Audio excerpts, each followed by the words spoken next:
Tiffany, you have a question? Yeah. So when we're measuring how much we are in ketosis, how much ketones we are releasing, I don't at this time. I'm not going to buy a blood meter for that. So I use the sticks. So then I've been trying to find out, because sometimes I'm dark purple, sometimes I'm pink. I don't know the numbers. I just know colors. What is the optimum area for weight loss?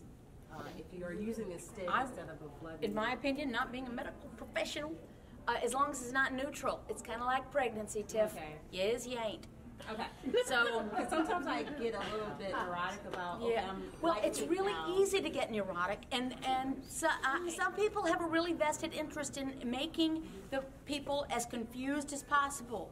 Because if you're confused, they can step up with a solution that usually will cost you something. But and there are people out there that say, throw the sticks away, they're useless. That is too broad a statement, in my opinion. My understanding is there is a portion of the population for whom, and for those of you who don't know, the urine test strips, by the way, they're not testing ketones, they're testing acetoacetate, which is a byproduct of burning ketones for fuel. The blood tests beta hydroxybutyrate, which is a byproduct of burning ketones for fuel, and breath does acetate.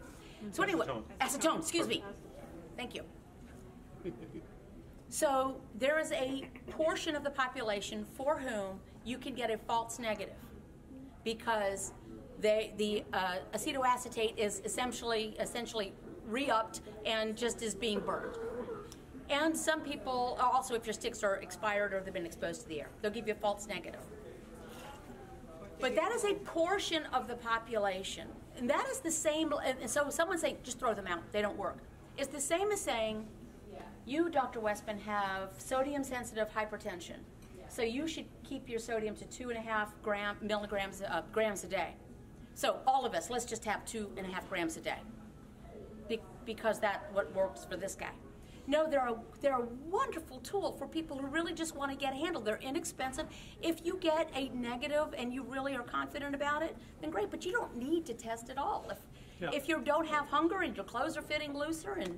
How many people are checking ketones in some way? Occasionally. Blood monitors? Urine monitor? Breath monitor?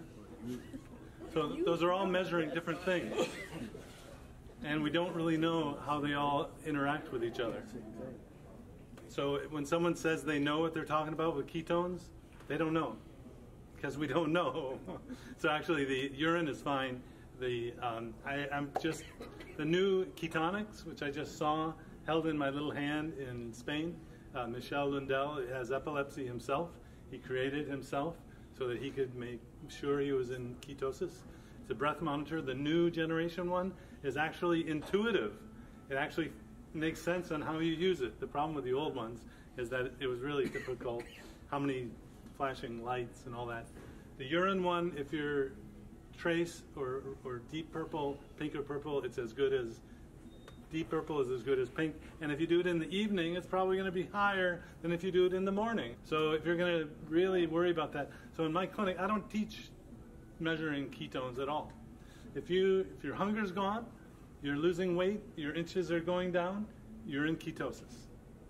So now if you start adding in carbs, you want to know if you can have just a little wine, a little here, and you're checking, then that's valid to see if it knocks you out of ketosis.